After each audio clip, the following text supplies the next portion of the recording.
그럼 반갑습니다. 네, 아우 뭐 많이 모이셨네요. 네, 너무 찬양도 좋았고 우리 사실 오늘은 제가 뭐 설교를 하러 온 건 아니고요, 강의를 부탁받아서 왔습니다. 그래서 오늘 우리 앞에 적힌 대로 특별히 저는 헤르만 바빙크와 동성애, 특별히 질서, 여기 여러분 강의안 다 있죠?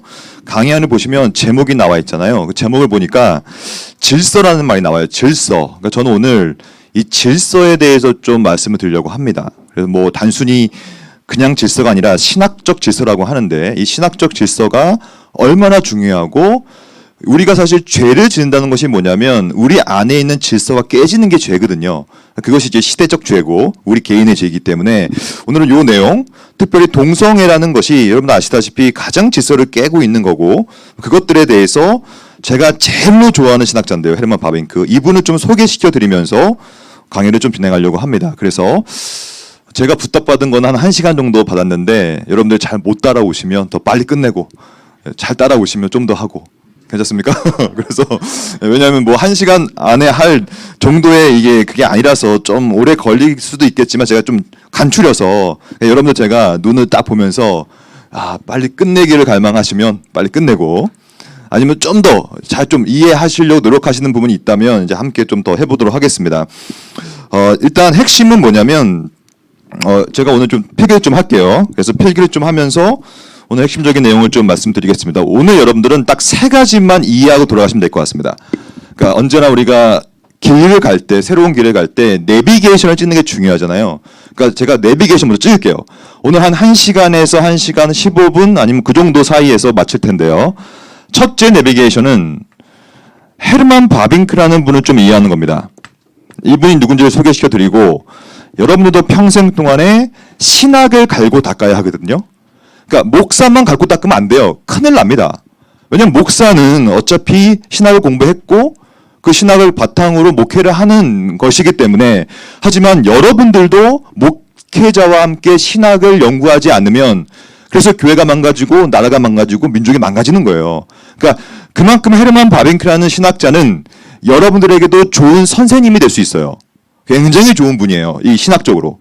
제가 사실 박사 논문 주제가 바빙크라서 뭐 제가 더 좋아하는 신학자기도 하고, 이분이 누군지를 좀 여러분들이 오늘 파악하시는 목적지를 좀 지향하고 갈 것이고요. 두 번째는 어떠한 시대적, 특별히 신학적 맥락이라는 게 있어요. 요것만 살피면 됩니다, 오늘은 사실은. 그러니까 바빙크라는 빛 내에서, 그 빛 아래서 신학적 맥락을 파악할 거예요. 어떻게 파악할 거냐면, 세 번째로는 바로 오늘 주제인 질서라는 맥락에서 파악하려고 합니다. 그래서 요 3가지가 내비게이션이기 때문에, 목적지이기 때문에 여러분 이거 함께 잘 따라오실 수 있으실 것 같습니까? 예. 제가 볼 때 일사하나교회 의지가 꽤 있어요. 왜냐면 의지만 있으면 돼요, 의지. 의지 없으면 저는 집에 갈 겁니다, 지금. 뭐 이 3가지 의지 없는데 왜 있어요, 제가? 그러니까 최소한 여러분, 이거 이 시간은 하나님의 작정하심에 있을 거라 믿습니다. 이거 뭐 우리가 그냥 온 게 아니잖아요. 다 이유가 있고 뜻이 있고 제가 온 거 아니겠어요? 그래서 의지를 갖고 여러분들이 요 3가지의 내비게이션 목적지를 찍어서 딱딱딱 파악하면 오늘 이 소논문, 제가 쓴 논문을 다 파악할 수 있을 거라 생각해요. 그럼 먼저 첫 번째, 헤르만 바빙크가 누군지를 좀 보도록 하겠습니다. 헤르만 바빙크를 보려면 시대를 이해해야 될 필요가 있어요, 시대. 그래서 먼저 시대를 좀 이해시켜 드리겠습니다. 제가 아까 이제 화장실을 가기 전에 우리 목사님께 여쭤봤어요. 우리 성도님들이 신학을 얼마나 아십니까? 교리 공부를 얼마나 하셨습니까? 라고 여쭤봤더니 뭐 많이 막 엄청나게 하지는 않았다고 들었어요. 그래서 제가 오늘 어렵게 안 할 겁니다. 굉장히 쉽고 이해할 수 있을 만큼만 할 거니까 충분히 이해할 수 있어요. 여기 우리 아이들 몇 학년이에요? 유치원생이에요? 제 4학년이야? 여기 4학년이야? 제 딸이 3학년이고 6학년이에요. 그러니까 우리 딸이 이해할 정도니까 여러분들 다 이해할 수 있어요. 우리 어린이 4명 잘 보겠어요? 자면 안 돼요. 듣기로 2명 자제팔고 한번 들어봐요. 이해할 수 있어요? 제 딸을 제가 이거 말씀을 제 딸한테 했더니 다 이해했어, 우리 딸들도. 초등학교 3학년, 6학년. 그럼 보십시다. 시대를 이해할 필요가 있어요.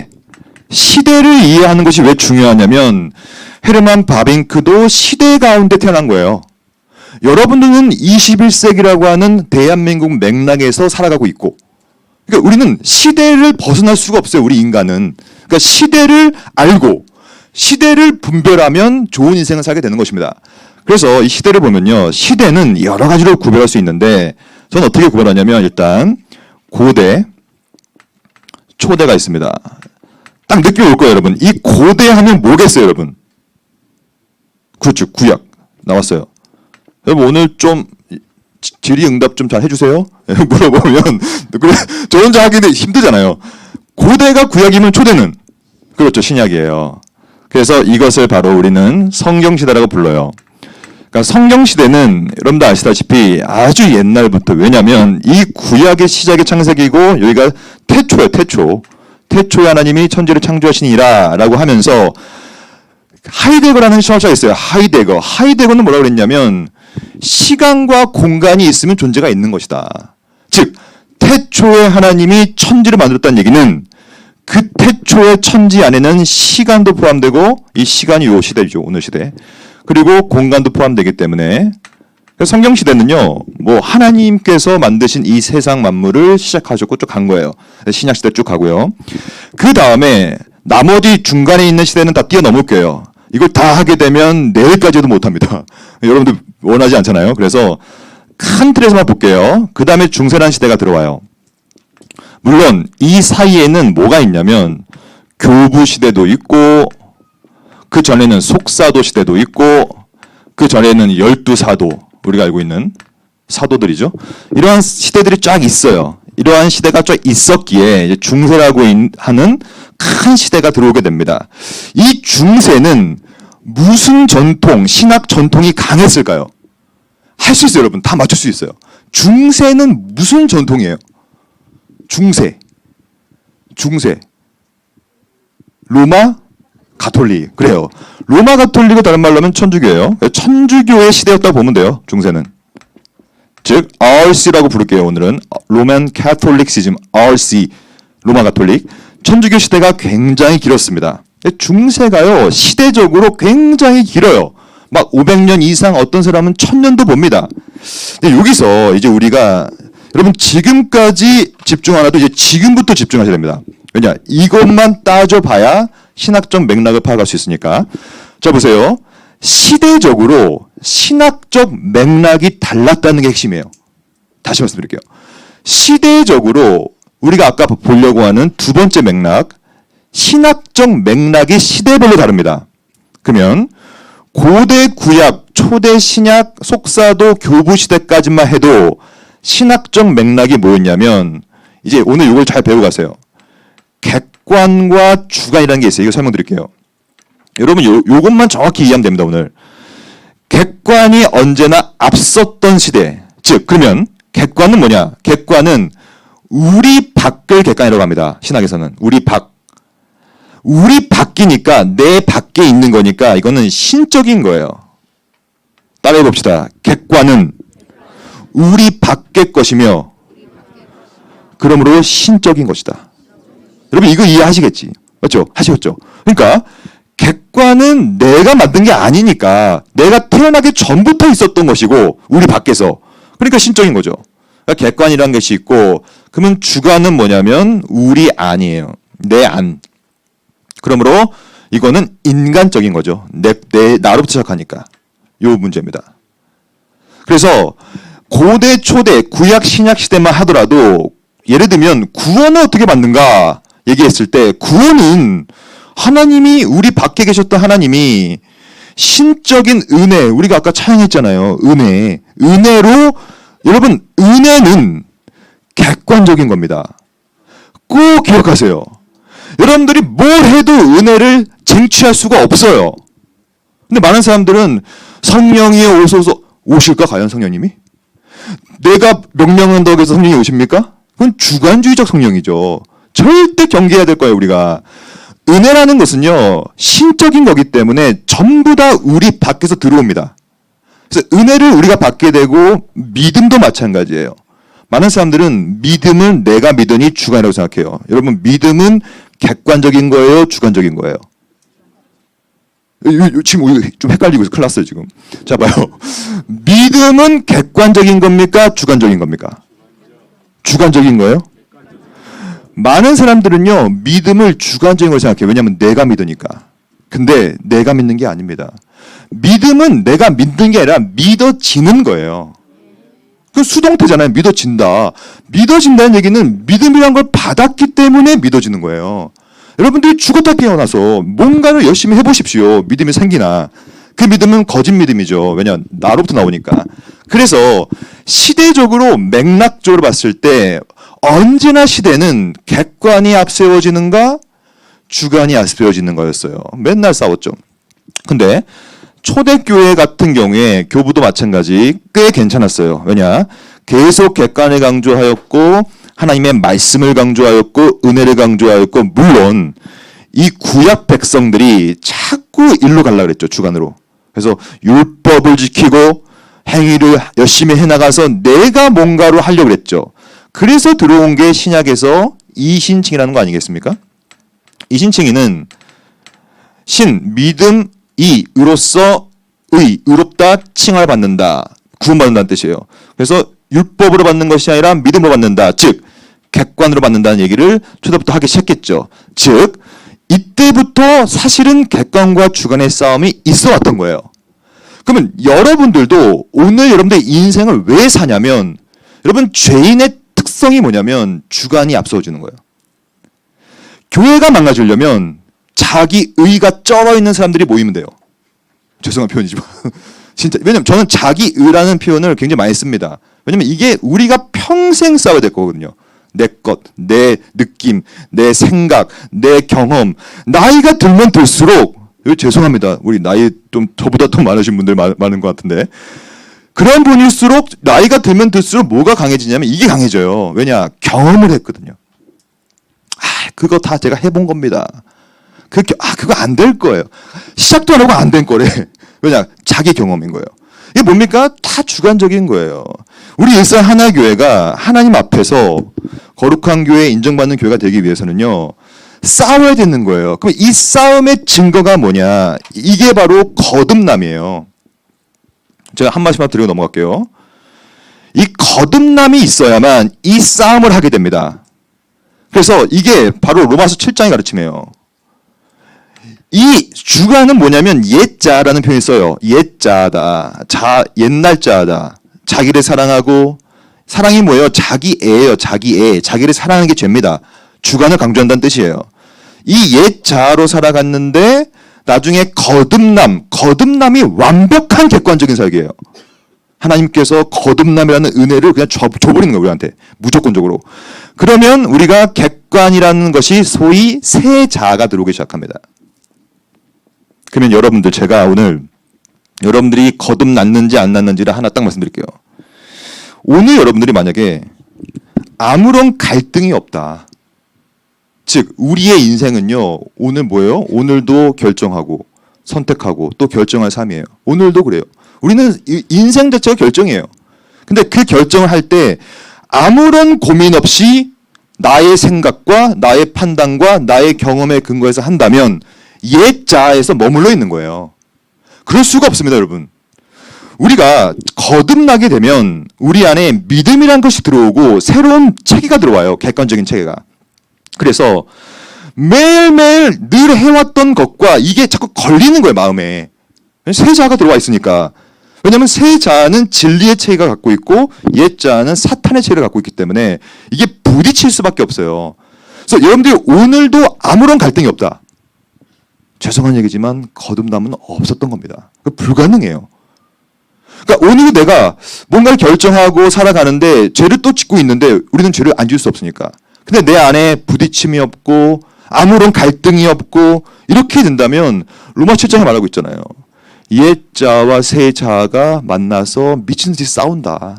그래서 뭐라 그래요? 바울은 오호라 공고한 사람이다. 나는 정말로 이거 비참한 사람이다. 거기서 말하는 비참함이 바로 요 비참함을 말하는 거예요. 이것이 계속 갈등하고 있어요. 이게 없으면 신자가 아닙니다, 여러분. 요 갈등이거든요. 그럼 이 갈등이 계속 벌어지는 것이 시대적 역사인데 근데 안타까운 일이 벌어지죠. 그나마 제 판단은 고대, 초대, 이 교부 시대까지는 그래도 객관이 좀 앞섰어요. 말씀이 앞서고 새 자아 객관적인 것이 하지만 이 중세가 문제입니다, 여러분. 중세가 되면서 천주교가 쫙 잡으면서 어떤 일이 벌어지냐면 차츰 객관보다 주관이 앞세워지기 시작해요. 왜 앞세워졌냐면 이 당시에는 이 주관이라는 것이 그 당시에는 어떤 식으로 발현됐냐면 바로 교회의 전통이 되게 강해졌어요. 이 교회의 전통 안에 누가 들어가 있냐면 바로 교황이 들어갑니다. 그래서 이 교황이 뭘 내렸냐면 교령을 내리고 교서를 내리고 교회 문서라고 하는 걸 내려서 더 문제는 뭐냐면 이 교회의 전통이 객관과 중요한 얘기인데요. 잘 들어보세요. 동일한 권위를 지니게 됩니다. 이게 중세의 치명적인 문제였어요. 즉 우리도 사실 우리 합동측 교회 아닙니까? 우리 일사하나교회도 합동측 교회 안에도 다 전통이 있어요. 우리 교단의 전통이 있어요. 하지만 우리가 하고 있는 모든 전통은 절대로 성경의 권위를 넘어갈 수가 없습니다. 그러니까 우리가 여러분들이 뭔가를 할 때 만약에 누가 와가지고 그거는 성경적이지 않습니다라고 하면 여러분들은 이 자리에서 그걸 그만 멈춰야 돼요. 그걸 개혁교회라고 부르죠. 개혁교회가 뭡니까? 딴 게 아니에요. 개혁교회는 계속적으로 주관이 앞서지는 우리의 죄성을 말씀의 특징이라고 하는 객관성을 통하여서 계속 개혁시키는 게 개혁교회예요. 그러니까 오늘도 우리가 이렇게 해왔습니다. 여러분 제가요 신대원생들 가르쳐 보면요 다 전사님들이에요. 일성교회 전사님들. 그럼 저한테 꼭 찾아서 하는 말이 있어요. 전사님, 교수님 제가 어떤 교회에 부임해 갔더니 어떤 부서를 맡았는데 부장 권사님과 장로님이 부르더니 전사님 우리는 이런 전통이 있습니다. 이렇게 해야 됩니다. 이렇게 했대요. 그러니까 그 전사님이 또 갑자기 열받아가지고 아니 그러면 성경이 이렇게 하면 그거 됩니까? 그러니까 장로님이 그냥 아무 말씀도 하지 마시고 전통을 따라가셔야 됩니다. 이렇게 얘기했대요. 이게 지금 현재 교회인 거예요. 즉 객관을 따라가지 않고 주관을 계속 앞세우는 것. 그게 로마 가톨릭인데 그래서 이게 점점 강해진 거거든요. 전통적으로. 그러다 보니까 드디어 16세기까지 이런 일이 벌어졌고 16세기 때 또 다른 시대가 들어왔는데 그것이 뭐냐면 바로 우리가 늘 들어왔던 종교개혁 시대였단 말이죠. 그럼 이 종교개혁이 뭐냐. 종교개혁은 중세가 너무나 자꾸 이 주관을 앞세우다 보니까 이 종교개혁의 특징이 뭐냐? 안 된다. 다시 한번 객관을 앞세워야 된다라고 하면서 총 5가지의 원리를 제시했죠. 여러분도 아마 들어봤을 거예요. 첫째, 오직 성경. 그게 뭐예요? 교회의 문서, 교회의 교서, 교령, 교황의 전통을 따라가지 말고 오직 성경만 따라가자. 그게 객관이라는 거예요. 그러므로 종교개혁이라는 신학적 맥락은 철저하게 객관성을 강조한 거예요. 무엇으로 할래? 뭘 따라가야 됩니까? 성경, 오직 성경. 두 번째, 그러면 구원자는 누굽니까? 오직 그리스도. 즉 주관에서 이쪽 천주교에서는요 인간의 행위가 들어왔단 말이에요. 행위가. 우리가 뭔가를 해야 됩니다. 하지만 안 됩니다. 그리스도밖에 없습니다. 구원자는. 세 번째, 그렇기 때문에 오직 은혜만 필요합니다. 다 객관을 말하는 겁니다. 그럼 어떻게 구원받습니까? 오직 믿음으로만 받습니다. 제가 말씀드렸죠? 믿음도 객관적인 겁니다. 선물이니까. 보세요. 잘 보세요. 여기서 이제 중요한 포인트가 등장합니다. 즉 종교개혁은 정리하자면 천주교가 했던 주관을 강조하는 것이 너무 심해졌기 때문에 이것을 뒤집어 엎었어요. 그래서 뭐라고 하냐면 종교적 각성을 불러요. 각성. 종교적 각성을 해가지고 아닙니다. 나로부터 될 수는 없습니다. 우리 안에서로 될 것은 없습니다. 객관적인 것을 시작해야 됩니다. 이걸 쭉 얘기해서 결국에는 모든 것은 신적인 것이므로 오직 하나님께만 영광을 이런 말을 쓰는 거거든요. 그럼 여기서 우리가 하나 적용해 봅시다. 여러분들도 혹시 여기에 천주교인 있어요? 없죠. 우리는 다 개신교인이잖아요. 개신교, 개혁신학. 개신교가 뭐냐면 요 개신을 말합니다. 종교를 각성하여 개혁했다는 뜻이에요. 즉 우리 모두는 합동측 교단에 속한 우리 일선 하나교회도 종교개혁이라고 하는 원리, 자꾸 오늘도 내가 앞세워지는데 또다시 아닙니다. 성경이 말하는 대로 따라가겠습니다. 자꾸 내 안에 올라오죠. 내가 뭔가를 하려고? 아닙니다. 그리스도밖에 없습니다. 나는 아무것도 못합니다. 은혜를 있어야만 합니다라는 생각. 그리고 나는 못합니다. 선물을 주셔야 믿음을 받고 하는 겁니다라는 이 원리가 오늘도 계속해서 각성되어야만 하는 것이 개신교의 특징이에요. 이게 안 되면 죄송한 얘기지만 수없이 많은 종교개혁자들이 피를 흘려서 죽었는데 그 피를 헛되게 하는 겁니다. 누구 따질 거 없어요. 스스로 고민 한번 해보시면 돼요. 나는 과연 객관이 강한가 주관이 강한가의 문제예요. 이거는 로마서에 나와 있는 것처럼 바울 사도도 미친 듯이 싸운 거예요. 이 싸움이 없다면 더 이상 우리는 죄와 피 흘리기까지 싸우지 않는 것이기 때문에 그건 종교개혁 후회가 아니라는 것이죠. 그럼 여기서 문제가 벌어집니다. 이 16세기, 17세기까지 이제 이루어졌는데 16세기는 종교개혁 시대, 17세기는 후기 개혁파 정통주의 시대라고 불러요. 그러니까 종교개혁 이후의 시대란 말이에요. 근데 제가 사실 이제부터 드린 말씀을 위하여 달려온 겁니다. 사실은 이 시대를 다 이해하시고 가장 큰 문제가 되는 시대가 드디어 종교개혁 이후에 벌어진 겁니다. 그것이 바로 18세기인데요. 18, 19세기가 이 시대적으로 가장 큰 문제가 있었습니다. 이때 어떤 일이 벌어졌냐면 여러분 18, 19세기 때 무슨 일이 있었겠어요? 이 시대는 무슨 시대겠어요, 여러분? 종교개혁 이후에 르네상스, 오케이, 좋은 대답이 나왔어요. 르네상스도 포함되고요. 또 말씀해 보세요. 산업화, 오케이, 그거 좋습니다. 다 좋아요. 지금 말씀하신 르네상스 산업화들은 결국에는 이 시대를 기반으로 만들기 위한 토대였다고 보면 돼요. 오케이, 누구예요? 목사님 뭐 선물 없습니까? 뭐 없으면 어쩔 수 없고요. 정답. 바로 계몽주의 시대가 들어왔는데 사실 계몽주의는 하나의 사상적 사조고 이 시대의 이름은 정확히 말하면 근대라는 게 들어왔습니다. 근대. 이게 이제 문제가 심각합니다. 이 근대라는 것이. 이 근대라는 것이 들어온 건 왜 들어왔냐면 여러분 근대라는 말 자체에 뭐가 포함되어 있냐면 이때까지 이 모든 시대는 다 암흑이라는 거예요. 암흑. 왜 그러냐면 특히 종교개혁 시대를 보면서 야 이게 말이 되냐. 만약에 너희들 종교개혁자 너희들이 말하는 것처럼 주관보다 객관을 앞세우고 이건 이제 신적인 것이죠. 하나님보다 인간이 낮춰지고 모두 다 이런 식으로 성경 그리스도로 한다면 과연 드디어 시작하는 거예요. 이제 인간은 뭐냐 이렇게 시작한 거예요. 인간. 이게 문제입니다, 여러분. 인간. 나는 뭐냐? 나는 로봇이냐? 나에게는 자유지가 없는 거냐? 나의 인간의 자율성은 없는 거냐? 막 이렇게 시작한 거예요. 그래서 여러분 이 계몽주의 시대를 시작하면서 누가 등장했냐면 바로 르네 데카르트라는 인물이 등장해요. 들어봤을 거예요, 여러분. 철학자예요. 우리 또 일산 하나교회 또 계몽주의를 다 맞추셨기 때문에 이 르네 데카르트가 했던 가장 유명한 말이 뭐예요?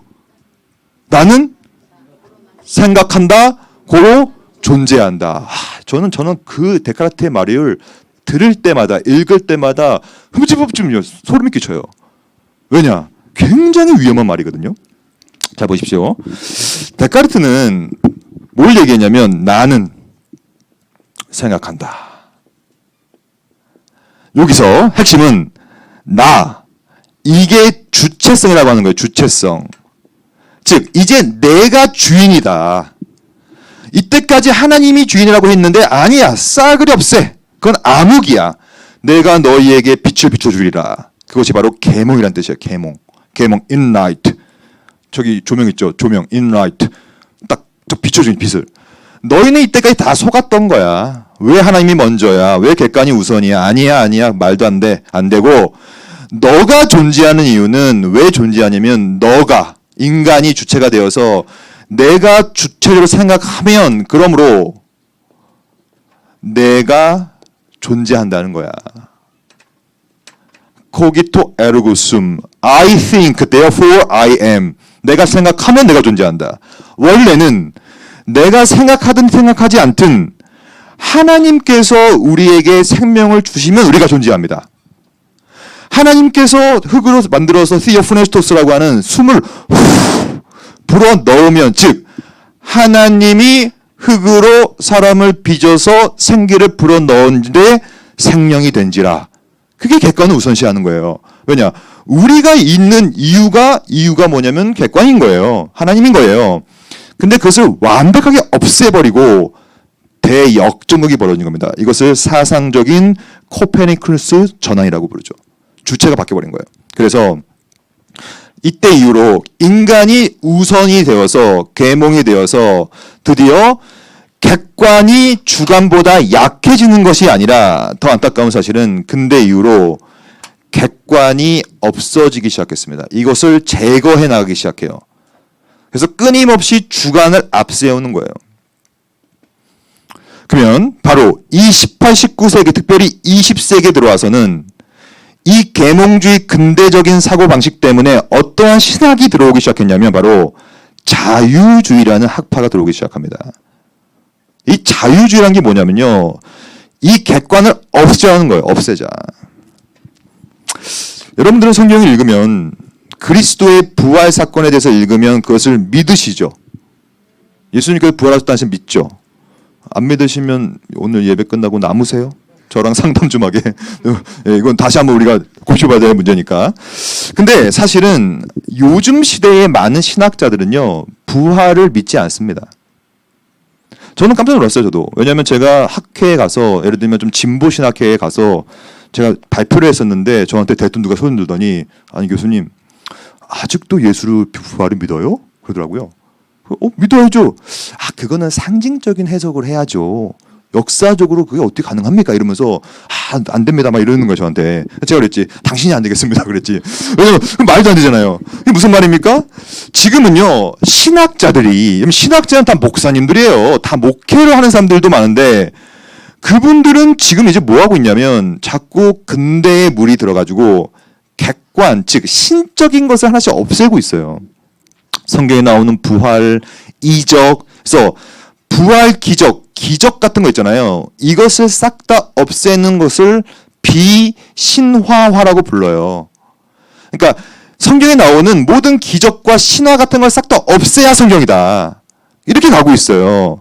그것이 바로 18, 19, 20세기의 근대를 관통하고 있고, 그러면 마지막으로 이 근대는 현재 21세기에 돌아와서는 어떻게 됐어요?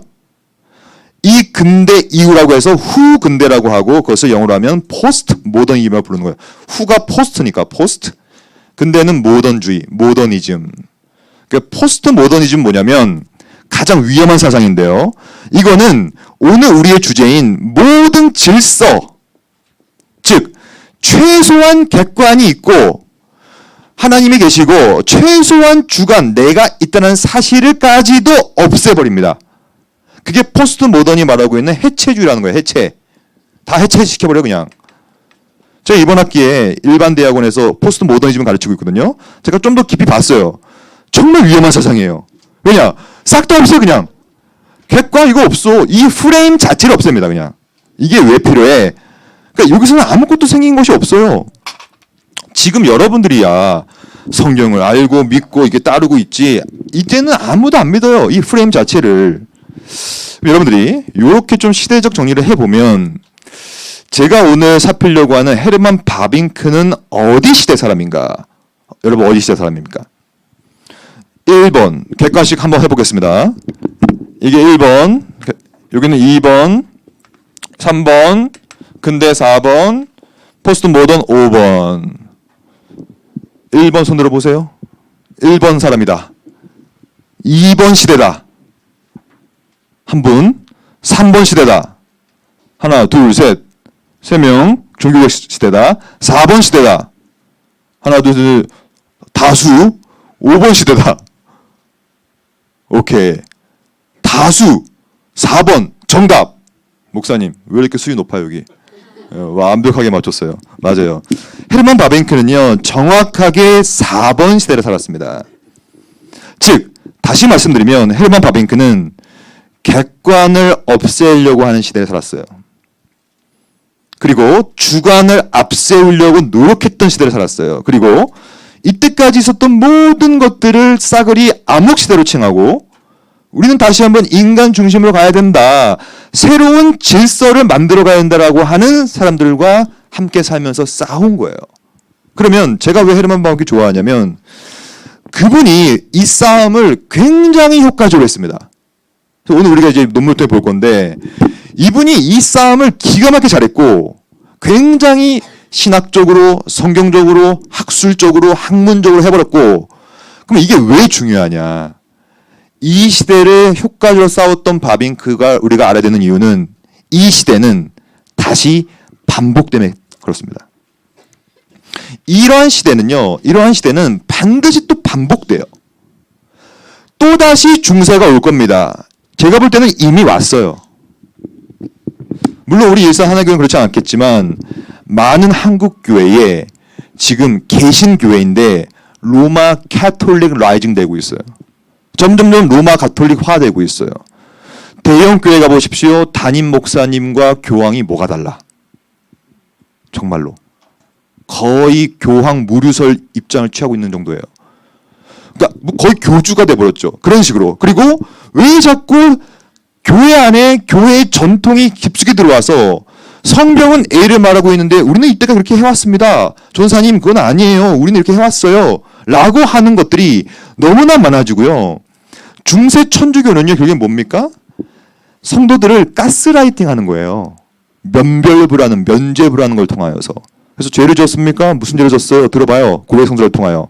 그래서 뭘 했냐면 대죄, 소죄, 중죄 막 엄청 나눴어요. 그래서 들어보고 당신은 대죄를 졌군요. 이 대죄는 함부로 살 수가 없으니 엄청난 돈을 내셔야 됩니다. 이 면죄부를 사세요. 그러면 성도들은요. 진리 안에서 자유함이 없어요. 오늘도 밤 자기 전에 나는 과연 소죄를 지었는가? 대죄를 지었는가? 내일 다시 신부를 찾아가야지. 또 고해성사해. 평생 자유함 없이 가스라이팅, 영적인 가스라이팅 받으면서 살아가는 거예요. 그것이 종교개혁 전에 있었던 일이에요. 지금도 그러고 있잖아요. 제가 참 안타까운 얘기 좀 하나 드리면 제가 최근에 어떤 선교단체에서 나온 친구들이 저한테 찾아와가지고 말을 하는데 선교단체 아니면 뭐 어떤 교회도 마찬가지인데요. 그렇게 가스라이팅 많이 합니다. 대표들이. 그러니까 여러분 가스라이팅이라는 것은 영적으로 길들이는 거거든요. 그게 로마 가톨릭과 뭐가 달라요? 개신교인들임에도 불구하고. 무슨 말입니까? 왜 우리는 이걸 알아야 됩니까? 오늘도 이 일은 벌어지고 있어요. 내 안에 또 딴 사람 탓할 거 없습니다. 내 안에 내 경험과 내 의로움과 그러니까 저는요. 여러분들 오늘 신학을 공부하실 텐데 이 신학 공부를 잘못 공부하잖아요. 자기 의에 쩔게 됩니다. 나는 그래도 너보다 좀 더 알아. 신학은 여러분 우리를 겸손하게 만들어야 돼요. 왜냐? 어미하시고 영광스러운 하나님에 대한 학문을 공부하면 할수록 나의 죄성을 인정하고 객관을 더 내세우게 되는 것인데 잘못 배우면요. 저는 이런 분들 너무나 많았기 때문에 말씀드리는 거예요. 오늘 제가 신학을 짧게 공부하겠지만 이 지식이 여러분들을 살리는 지식이 되길 소망합니다. 이걸 잘못 공부하잖아요. 그럼 저는 그런 분들 보면요. 너무 교만하고 너무 자기가 있어가지고 엄청 정지하고 어떻게 되냐면 나중에 이렇게 됩니다. 다 있어요. 눈빛이 있어. 그 눈빛이. 딱 설교 끝나면 나와가지고 목사님, 교수님 그거는 이런 책에 의하여 조금 문제가 있지 막 이러면서 막 근데 뭐 틀릴 수 있지. 그건 다 좋아요. 좋지만 결국에는 정죄. 개혁 신학을 잘못 공부하면요. 정죄하게 돼요. 이게 종교개혁 신학입니까? 이게 개혁교회입니까? 혹시 일산하나교회는 그런 분 안 찾아옵니까? 개혁교회를 표방하면 늘 찾아오는 하이나들이 있어요. 저는 그런 분들 많이 압니다. 그럼 그분들은 왜 오냐면 교회에 이 교회가 과연 개혁교회인가? 이걸 평가로 와. 그 잘못된 지식이에요, 그거. 그럼 안 돼요. 그거 뭡니까? 우리가 지금 배우고 있는 것처럼 너무 자기께 강해요. 자기 의. 여기 적혀 있네요, 여기. 오직 사랑 안에서 참된 것을 하여 범사의 그에까지 자랐지라. 그는 머리는 곧 그리스도. 뭐예요? 객관을 강조하는 얘기잖아요, 이것도. 자기가 머리 되려고 하고 자기가 뭐 계속 비판하고 그러니까 이 일은요. 계속 벌어집니다. 그리고 지금은 더 교묘하게 더 이상한 형태로 그것이 벌어지는 거예요. 점점 주관이 강조되는 것. 그 중에 하나가 오늘 볼 동성애이기도 하고요. 그래서 오늘은 헤르만 바빙크라는 인물을 통하여서 질서를 깨고 있는 시대 가운데서 어떻게 질서를 다시 잡고, 그래서 이 일들은 또 벌어지고 있으니 다시 한번 그것을 파악하여 분별하는 시간을 가지려고 하는 것입니다. 대충 여러분 어떻게 할 건지 이해하겠죠? 예, 어렵지 않죠? 어려우면 저 갈까요 이제? 괜찮죠? 지금까지가 그나마 가장 쉬운 내용이었습니다. 죄송한 얘기지만 이 시대에. 왜냐하면 이제 논문으로 좀 들어가면 조금 신학적으로 어려운 부분이 나오지만 여러분 전혀 걱정할 필요가 없어요. 제가 제 딸들도 이해할 수 있을 만큼 해드릴 테니까. 그럼 보면요, 이제 1페이지 좀 볼까요? 1페이지를 보면 뭐 이걸 다 읽거나 그러진 않을 겁니다. 핵심만 좀 볼 건데 1페이지 이제 헤르만 바빙크라는 인물이 등장했고, 헤르만 바빙크는 정말로 좋은 책을 하나 썼어요.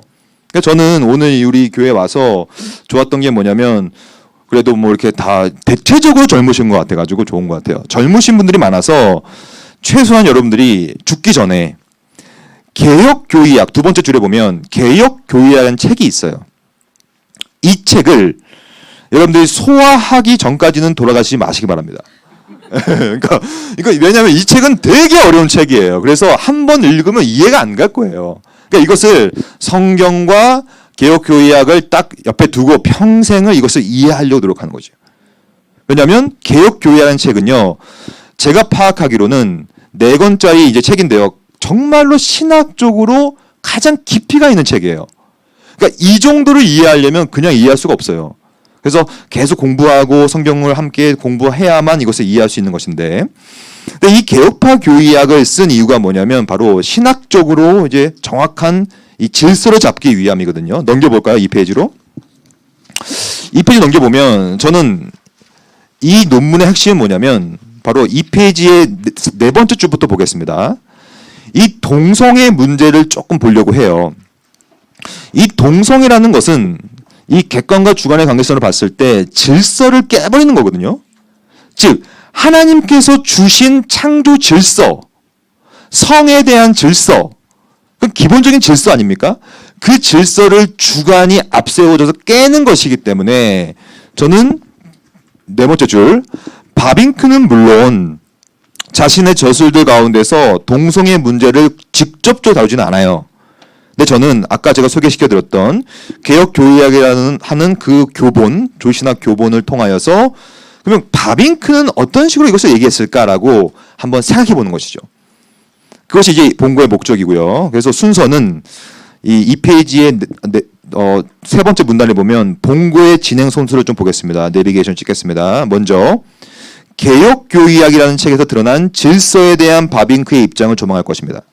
이게 핵심이고요. 그래서 개혁교의학이 4권짜리거든요. 그래서 1권, 2권, 3권, 4권을 쭉 보면서 질서에 대한 입장을 먼저 보고, 두 번째 파트는 기독교 가정이라는 책이 있어요. 이 책이 지금 한글로 번역이 안 돼 있지만 여러분들이 이 책 번역이 될 거거든요. 나중에 나오면 한번 보세요. 이 책을 보면 과연 가정과 사랑과 뭐 성과 이런 윤리 가운데서 어떻게 질서를 잡을 것인지를 잘 말하고 있어요. 저는 오늘 개혁교의학과 기독교 가정 이 두 가지 책을 중심으로 바빙크, 근대를 살았던 바빙크가 어떻게 질서를 잡고 있는가, 요거를 좀 파악해 보려고 합니다. 넘겨보십시오. 3페이지. 여러분들 나중에 이 논문을 한번 또 천천히 읽어보세요. 오늘은 짧게만 볼 거니까. 3페이지에 보면요, 이제 3페이지부터는 무슨 얘기를 하기 시작하냐면 바로 개혁교의학 1권, 2권, 3권, 4권을 쭉 제가 살펴보면서 그 안에 있는 질서에 대해서 좀 말씀드리려고 합니다. 여러분들이 논문을 직접적으로 읽으면 좀 어려우시니까 제가 좀 설명을 드려보면서 이해를 좀 시켜드릴게요. 오늘 요 시대적 맥락을 이해하는 것이 중요했고요.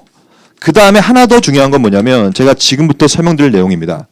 그러니까 사실은 오늘은 요 시대적 맥락과 제가 지금부터 말씀드리려고 하는 것을 이해하면 오늘 목적은 달성하는 겁니다, 여러분. 여러분 한번 볼까요? 의지 있습니까? 예, 이제 요 내용 이제 신학적으로 살짝 어려운 내용인데 한번 들어보세요. 제가 쉽게 설명드려 볼게요.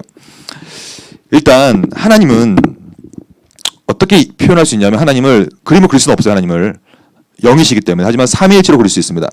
그래서 성부와 성자와 성령이 계세요. 이거 하나님이시죠. 삼위일체 하나님이시죠. 그러면 이제 신학적인 표현을 좀 드려보면 삼위일체 하나님은요 언제나 내부적으로 일을 하세요. 내부적으로. 그래서 이것을 뭐라고 부르냐면 내적 사유라 부릅니다. 잘 기억해 보세요. 따라해 봅시다. 내적 사역. 꼭 아주 중요한 표현이에요. 즉 내적 사유란 건 뭐냐면 삼위일체 하나님께서 언제부터 영원 전부터 모든 것을 이 사역의 핵심은 뭐냐면 바로 작정이라고 해요. 작정을 다른 말로 하면 계획입니다.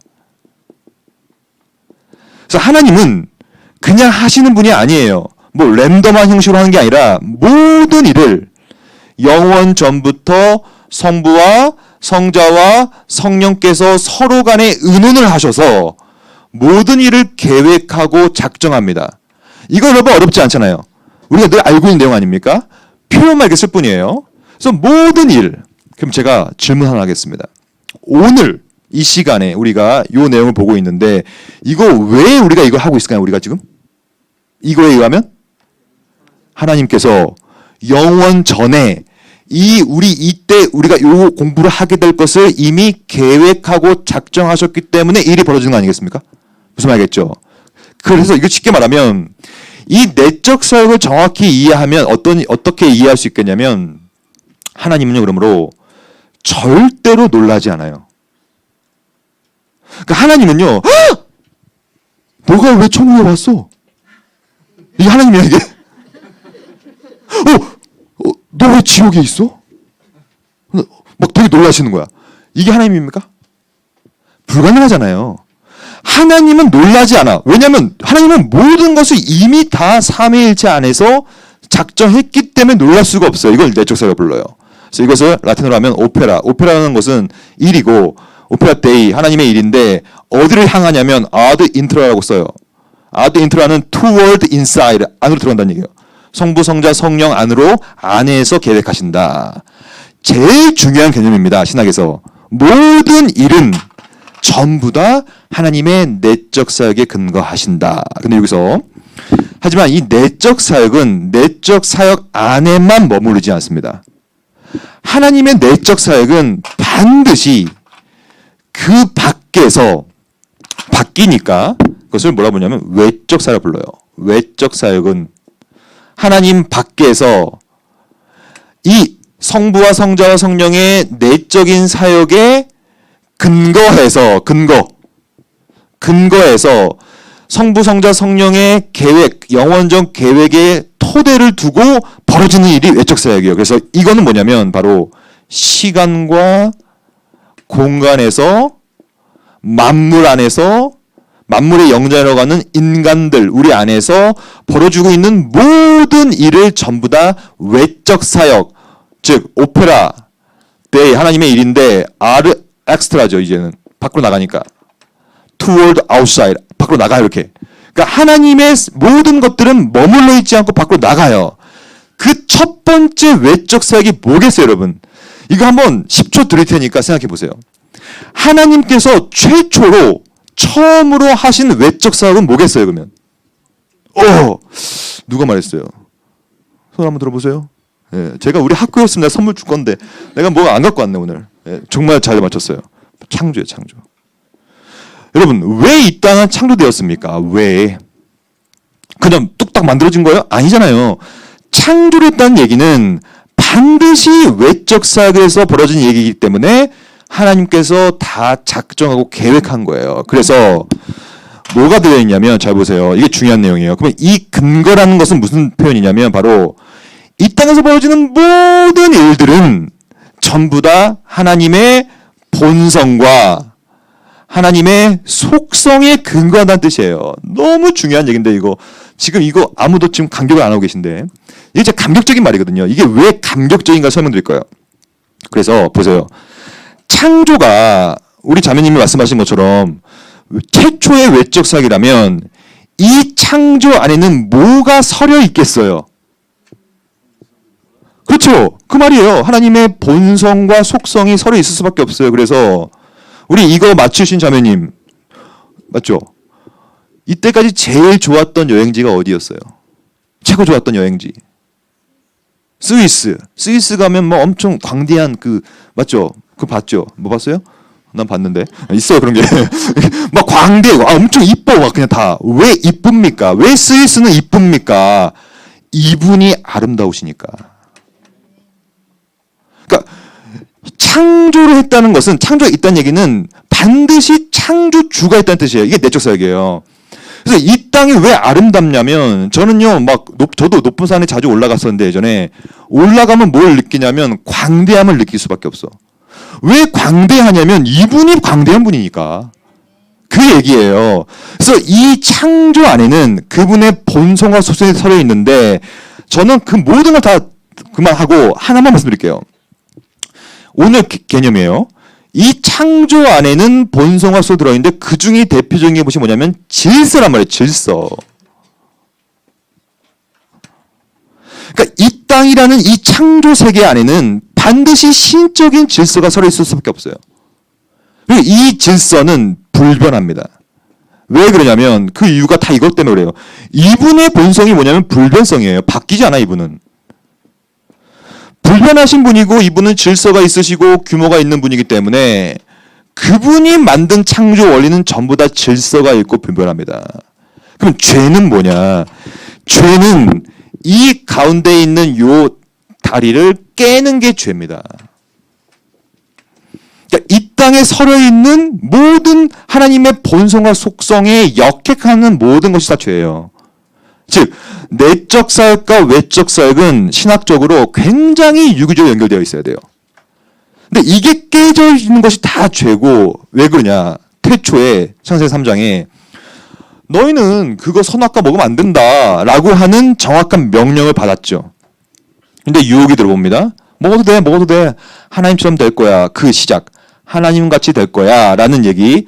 주관 너가 객관적인 신이 될 거야. 라고 하는 죄의 시작이죠. 그래서 그것을 통하여서 결국에는 하나님을 하나님으로 인정하지 않고 내가 하나님이 되고자 하는 질서를 깨는 게 이 죄이기 때문에 죄는 곧 불법이다라고 얘기하는 것이죠. 즉 불법이라는 게 뭐냐면 내적 사역과 외적 사역은 유기적으로 연결되어 있어야 되는데 그 법을 깨고 있다는 얘기예요. 죄라는 것이. 그럼 여러분들 요 정도 보시면 굉장히 중요한 신론적인 하나님에 대한 학문이라고 하는 신론에 대한 핵심 파악을 한 건데 여기서 하나 적용을 해보겠습니다. 우리는 내적 사역을 사는 것이 아니라 외적 사역을 살아갑니다. 오늘도. 그럼 우리가 이거 살아갈 때 여러분들은 어떻게 살아가십니까? 많은 사람들이 이렇게 살아가요. 그냥 뭐 좋은 일이 있으면 너무 좋아해. 막 기뻐하죠. 근데 살다가 안 좋은 일이 생겨요. 근데 안 좋은 일은 설상가상이라고 자꾸 겹치죠. 그러면 어떻게 되냐면 아니 내가 교회 다니는데 내가 헌금도 내고 내가 뭔가 좀 열심히 하려고 하는데 왜 이런 시련이. 그래서 어떤 분들은요 이게 설상가상으로 힘든 일이 막 겹쳐다 보니까 하나님을 쓱 원망하기 시작합니다. 그래서 더 최악의 사건은 결국에는 하나님을 버리게 되는 때까지 가게 되죠. 근데 여러분 절대 안 돼요. 그 이유를 말씀드릴게요. 이 땅에서 벌어지는 모든 외적 사역은 우리 안에 물론 고통도 있고 고난도 있습니다. 근데 저는 이것을 자주 말씀드리는데 뭐냐면 사실 이 고통과 고난, 안 좋은 일은요 누구의 관점이냐면 내 관점입니다. 그러니까 근데 여러분들 가운데 혹시 1초 앞을 바라볼 수 있는 사람이 있어요? 없어요. 우리는 감히 1초 앞도 못 보는 사람들이 어찌 나한테 닥친 일을 자꾸 내가 판단하기 시작합니까? 안 돼요. 절대 하면 안 됩니다. 왜 그러냐면 이 고통과 고난은요 외적 사원에 근거하고 우리의 관심이 뭐냐면 바로 이 내적 사역인데요. 이 일이 벌어지는 유일한 이유는 전부 다 내적 사역의 작전과 계획이에요. 그러면 하나님께 이렇게 얘기할 수 있죠. 하나님, 아니 내가 지금 고통당하고 있는데 이거 하나님의 뜻입니까? 계획입니까? 작전입니까? 왜 그렇습니까? 왜 당신은 나에게 사랑을 베풀지 않고 이런 고통을 줍니까? 라고 외칠 수는 있겠죠. 그러나 꼭 기억할 것은 이 내적 사역을 하시는 하나님이 누구냐. 이게 이제 신앙 고백인데요. 이분이 내 아버지예요. 성경은 이 얘기를 많이 합니다. 어느 아버지가 자식에게 진짜 뱀을 던지리요? 저는 제 두 딸들에게 절대로 뱀을 던지지 않아요. 진짜 뱀을. 미쳤지 제가. 미친 거지. 근데 저는 뱀을 자주 던져요. 장난감 뱀을. 애들이 막 놀라니까 재밌으니까. 근데 저는 제가 미친 아빠가 아닌데 왜 진짜 뱀을 던집니까? 절대 하지 않죠. 제가 얼마 전에 우리 애들이랑 식당에 갔어요. 근데 우리 막내딸이요 천방지축입니다. 너무 심해. 그래가지고 막 식당 막 뛰어다니는 거예요. 그래서 제가 걔를 가만 놔두면 안 되겠다 해서 따끔하게 혼냈어요. 왜 혼냈어요, 제가? 제가 그때 누굴 봤냐면 다른 애. 그러니까 걔가 왜 뛰어다녔냐면 그러니까 누군지도 모르는 애인데 남의 애인데 걔랑 같이 뛰어다니는 거예요. 근데 제가 남의 애를 어떻게 혼내? 여러분 남의 애 혼내면 큰일 납니다. 남의 애를 어떻게 내가 건드려요. 근데 제가 우리 딸의 뒷담을 잡아가지고 제가 끌고 왔지. 걔는 못 건드지 제가. 남의 애인데 어떻게 건드려요. 그래서 야 체리나 너 여기 지금 공공장소 뛰면 돼 안 돼? 막 혼냈어요. 왜 혼냈습니까? 아버지니까. 아버지니까 같이 뛰어다니는 애 중에서 내 애만 골라서 혼내는 거예요. 왜냐? 걔 잘 되라고. 제가 왜 혼냅니까 걔를? 뭐 나도 혼내기 싫어요. 근데 그 애가 그렇게 크면 안 된다는 사실을 아니까 혼내는 거예요. 저는 거의 혼내지 않아요. 제가 유일하게 혼내는 건 뭐냐면 거짓말할 때 혼내요. 거짓말할 때 혼내지 않으면 제가 예전에 다큐멘터리 하나 봤어요. 미국의 흉악범들이 수용되어 있는 다큐멘터리였어요. 실제로 흉악범들이 교도소에 있었고 인터뷰를 하는데 다 울어. 인터뷰할 때. 왜 울었냐면 그 울음이 슬퍼서 우는 게 아니라 분노하면서 울더라고요. 뭐라고 분노하냐면 우리 아빠가 내가 처음에 그 총을 쥐고 남을 죽였을 때 나의 빨래장 때려줬어요. 이렇게 울더라고. 내가 여기 왜 온 줄 아십니까? 우리 엄마가 내가 이렇게 할 때 아무 말도 하지 않았어요. 막 분노하는 거야 부모님한테. 진짜 부모라면요 잘못하면 때려야 됩니다. 뺨을 때려 올려 붙여버려야죠. 정신 차리 죄송합니다. 그러면 안 돼요. 애들을 너무 상처받지 마세요 우리 애들. 그게 아빠의 마음이란 얘기야. 생각해봐. 근데 애를 망치겠는데 놔두면 혼내야지. 마찬가지예요. 이분은 우리 아버지죠. 그래서 성경은 뭐라고 얘기하고 있냐면 징계가 없으면 사생자니라. 그러니까 엄마 아빠가 혼내주는 게 너무 좋아.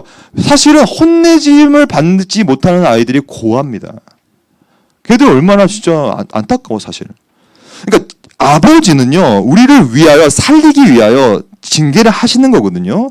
그러니까 우리가 함부로 이것을 판단해서는 안 돼요. 그래서 저는 요 내적 사역과 외적 사역의 관계성을 가장 잘 이해한 사람은 바로 성경에 보면 요셉입니다. 요셉 보세요. 여러분 뭐 형제한테 팔려가지고 구덩이에 갇혀본 적 있어요? 없잖아요. 우리는 그 정도 고통 안 겪었잖아요. 근데 요셉은 외적 사역 내에서 최악의 일을 경험합니다. 팔리고 끌려가가지고 감옥에 갇히고 또 모함 당하고 막 결국에는 총리까지 가잖아요. 그러면서 뭐라고 말합니까? 하나님은 모든 악을 선으로 바꾸사. 이게 뭐예요? 왜 우리는 제가 제일 많이 쓰는 표현이 뭐냐면 그러므로 우리 개혁파 사람 우리 같은 신자들은요 일희일비해서는 안 된다. 여기 혹시 미혼 남녀가 계신다면 최고의 배우자감은 뭐냐면 안정성 있는 사람 만나야 됩니다. 좋은 일 있다고 막 기뻐하고 슬프다고 막 안 돼.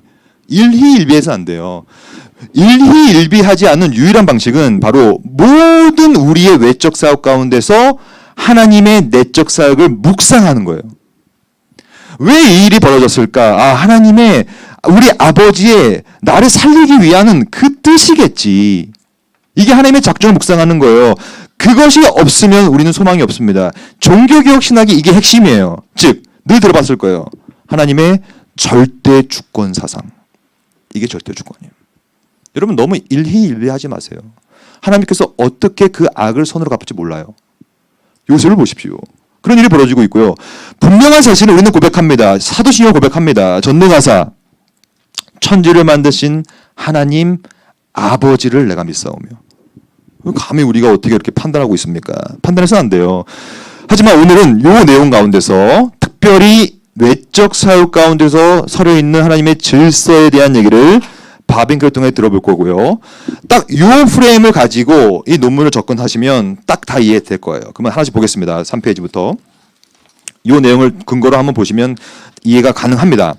3페이지에 보면 2.1 개혁교약 1권에 나타난 질서에서 문단 두 번째 문단에 보면 첫째라는 문장이에요. 첫째.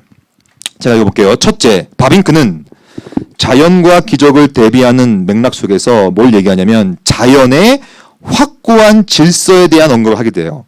그래서 뭐라고 하냐면 인용문 각주 16번에 대한 인용입니다.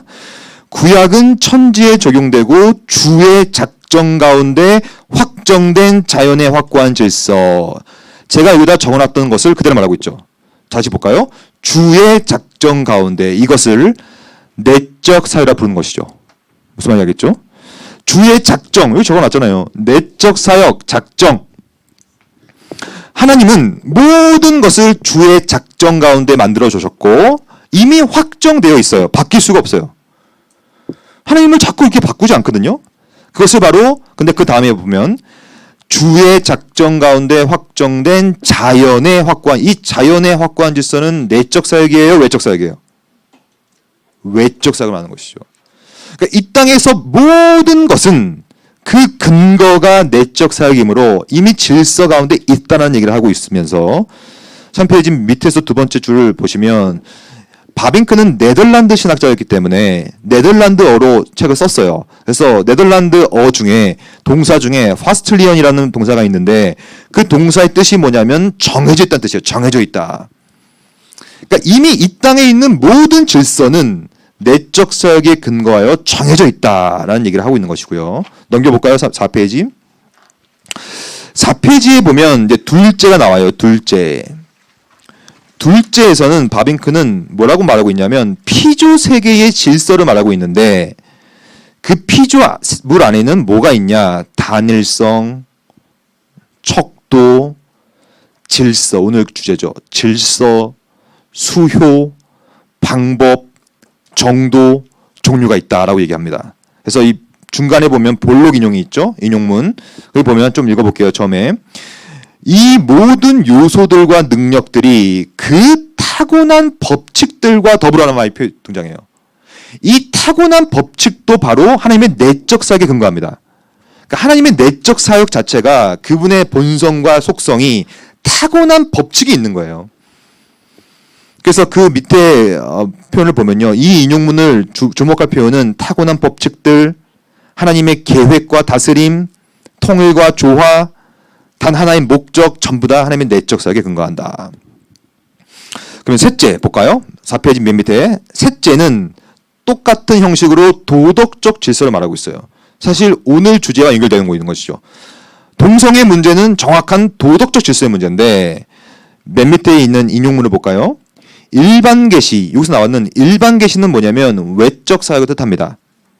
하나님께서 창조 만물 안에다가 자신의 본성을 새겨놓은 거예요. 일반 계시 차원에서. 남녀노소 막론하고 다 볼 수 있죠. 자연, 은혜, 세상, 하나님 나라, 자연적 질서, 도덕적 질서 이 모든 것이 24페이지 맨 밑에 문장에 모든 것 가운데 신적 존재의 조화를 유지한다. 즉 내적 사역, 신적 조화, 삼위일체 안에서의 조화를 근거하고 있다.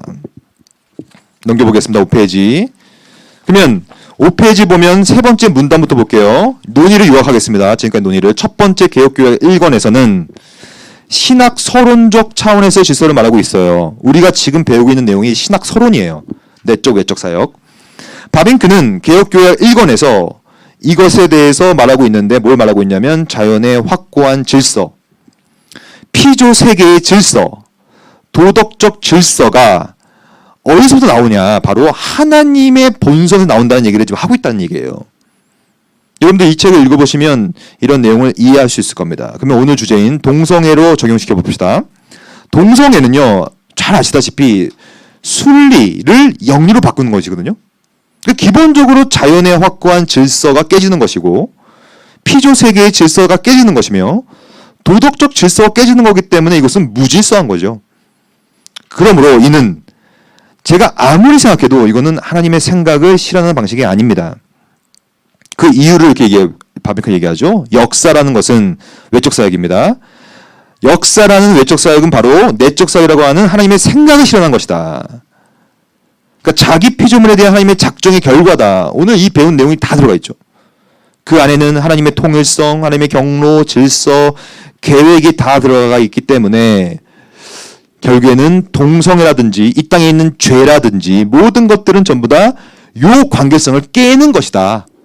이렇게 이해하시면 여러분들은 신학 수련에 있어서는 최소한 석사급의 질서를 갖게 되는 것입니다. 여러분 이거 깨달으셨죠? 이거 깨달으면요 석사 정도의 수준으로 깨달은 거예요. 놀라운데요? 놀랍기 때문에 물 한 잔 마시겠습니다. 여러분도 마시세요. 그럼 지금부터 여러분들 꽤 잘 따라오시기 때문에 좀 더 스피드하게 쭉쭉 전개해 볼게요. 그 다음은 이제 개혁교회학은 총 4권짜리니까 1권은 이렇게 얘기하고 있고 2권은 우리가 배운 똑같은 내용 하고 있는데요. 하나님의 존재와 사역을 말하고 있어요. 2권도. 넘겨보겠습니다. 6페이지 넘겨보시면 둘째라는 게 나와요. 둘째. 6페이지에 보면 둘째를 찾아보세요. 둘째. 개혁교회학 2권에서는 뭘 말하고 있냐면 하나님의 통일성이라는 맥락에서 질서를 말하고 있습니다. 그래서 이 인용문을 볼게요. 본록 인용문. 기독교 세계관은 뭐냐? 세상은 많은 지체를 가진 단일한 몸이다. 그래서 세상의 통일, 질서, 조화는 언제나 왜 질서 있냐 이 땅이 하나님의 질서 있으니까 그 얘기 똑같은 얘기를 하고 있죠. 즉 밑에 보면 하나님은 중심점이며 모든 피조물들은 하나님을 중심으로 하는 동심원 계층적 질서로 모인다. 그러니까 이 조화로움은 하나님의 본성입니다. 그래서 조화로움이 깨지는 것은 하나님의 본성과 반대 방향이기 때문에 이걸 계속 반대하고 있는 거예요. 바빙크가. 그래서 맨 밑에 보면 셋째를 찾아보세요. 셋째 6페이지 맨 밑에 셋째는 뭘 얘기하고 있냐면 이러한 질서는 그냥 이루어지는 것이 아니라 필연적인 것이라는 얘기를 하고 있어요. 필연적. 저는 이 필연적인 반응이라는 표현을 되게 좋아하거든요. 왜냐하면 필연적이라는 얘기는 성부, 성자, 성령으로부터 시작됐다는 뜻이에요. 신학에서는. 그러니까 그렇게 되어야만 하는 거예요. 어떤 사람이 이렇게 얘기합니다. 아니 나는요 남자가 좋아요. 여자가 좋아요. 여자가 좋고 남자가 좋아요.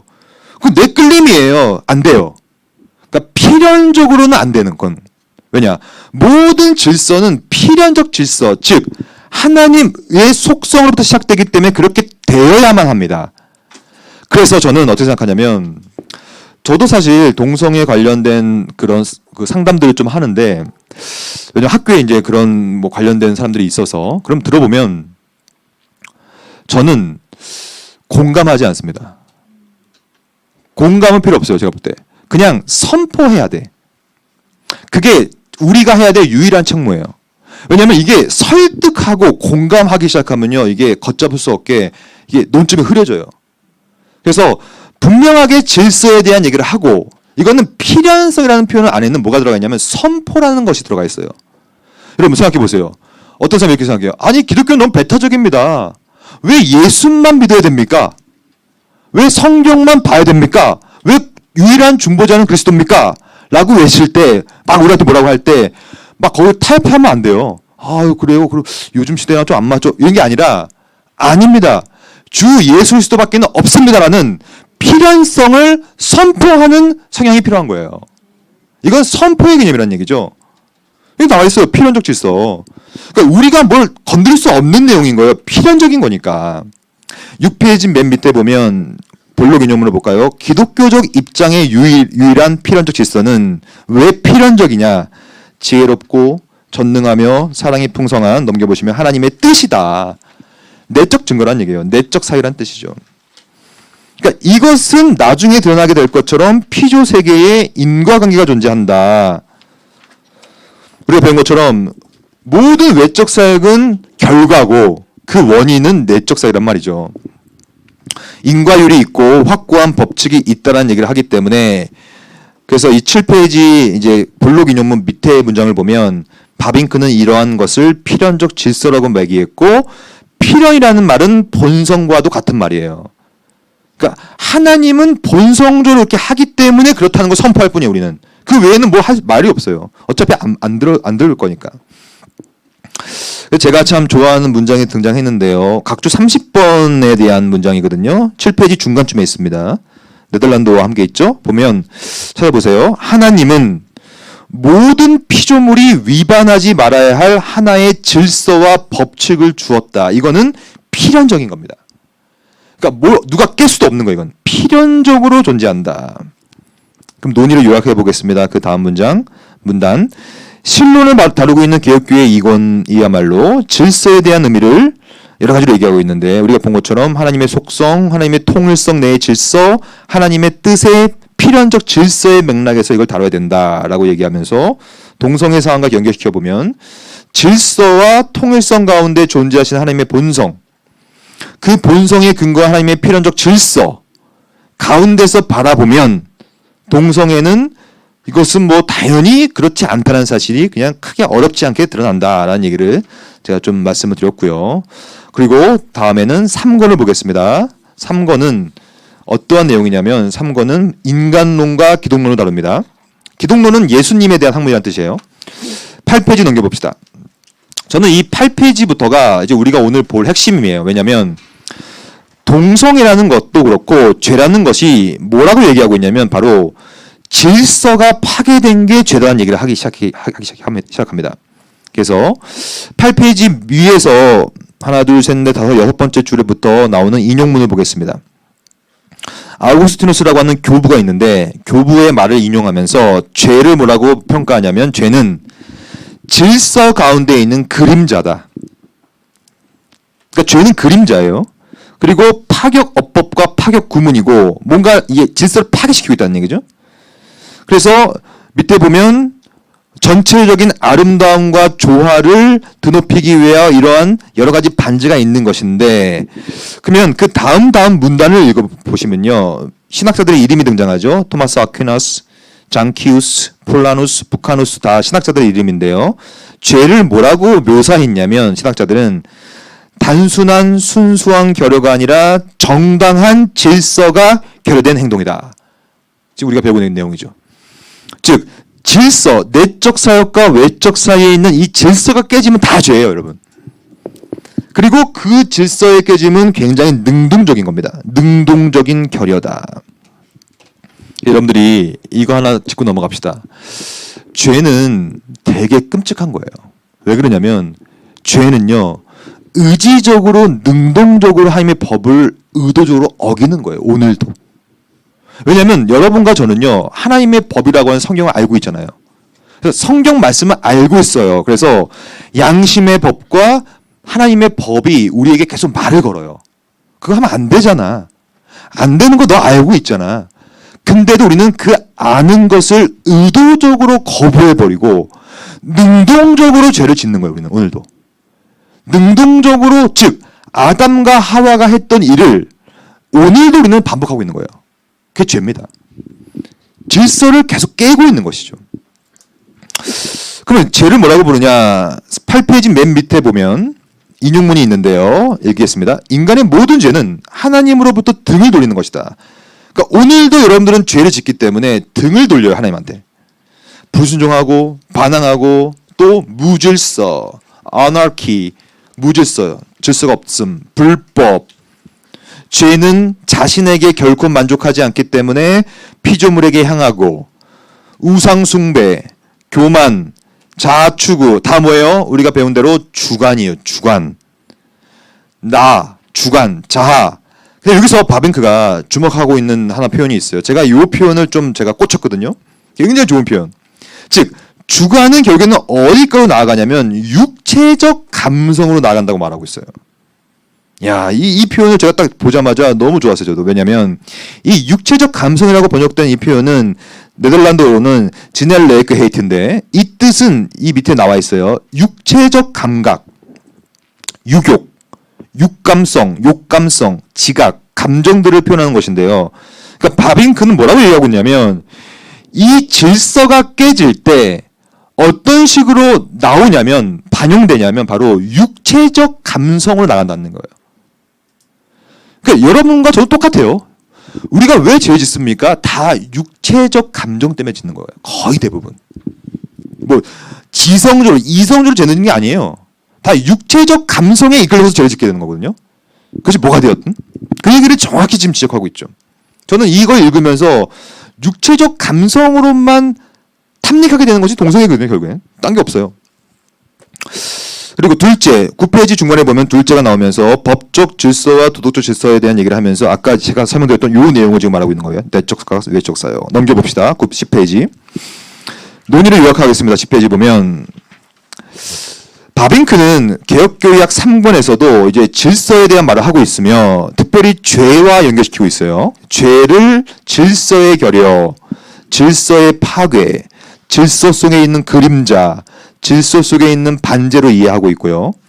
죄는 본성적으로 하나님의 법적 질서와 윤리, 도덕적 질서를 깨는 존재로 이해하고 있어요. 동시에 저는 이 지점을 주목하고 있는데 바빙크는 이 무질서와 육체적 욕구를 연결시킵니다. 그래서 성적으로 무질서한 동성애 사안이 본성적으로 가지고 있는 유격성의 의미, 그 논리적 메커니즘에 대한 이해해야 할 기회를 제공하고 있죠. 사실 여러분도 아시다시피 이 세속 사회를 쫙 살펴보면요, 교회 역사도 마찬가지인데 사실은 동성애가 열리면 다 열립니다. 이게 원래 교회의 역사였어요. 그것이 이미 유럽과 미국 교회는 이미 다 편만해지고 있어요. 즉 육체적 감성으로 대변되는 동성애 또 여러 가지 변태 성욕들을 열어버리면 사실은 모든 것이 다 열려요. 왜냐하면 그것이 이 죄의 불법의 가장 핵심적인 사안이기 때문에 그게 열리면 이거 다 깨져버린다는 얘기죠. 개혁교약 4권 가겠습니다. 개혁교약 4권의 내용은 구원론과 교회론과 종말론이거든요. 저는 사실 이제 구원론을 전공한 사람인데 그래서 좀 더 자세히 봤죠, 이 부분을. 첫째를 볼까요? 첫째, 바빙크는 왜 구원이 필요한가? 사실은 지금까지 논의는 정말로 안 좋은 논의였어요. 왜냐하면 죄에 대한 논의였으니까. 하지만 바빙크는 4권에 가서는 이제 그럼에도 불구하고 그 죄, 파괴된 질서를 회복할 것이다 라는 얘기를 이제 하기 시작하면서 구원론을 펼치고 있는 거거든요. 그러면 첫째 부분에 있는 인용을 볼까요? 잘못은 언제나 하나님이 세운 질서를 뒤바뀌려는 경향을 지닌 인간에게 있을 뿐이다 라고 얘기하면서 그 다음 문단에 보면 구원이 필요한 이유를 말합니다. 구원이 필요한 이유는 생각이 무질서하고 행동이 무질서하기 때문에 유해한 이 열매들만 났기 때문에 뭔가 이것을 바꿀 새로운 질서가 필요하다는 얘기를 하고 있는 것이죠. 그것을 구원이라고 합니다.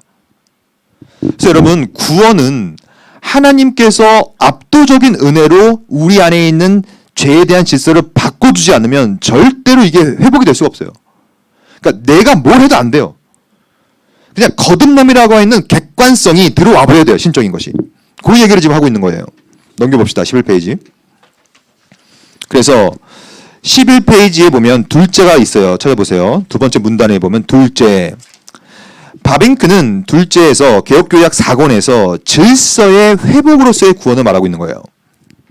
뭐라고 말하고 있냐면 밑에 보면 그 인용문이 있어요. 45번 그 각주예요.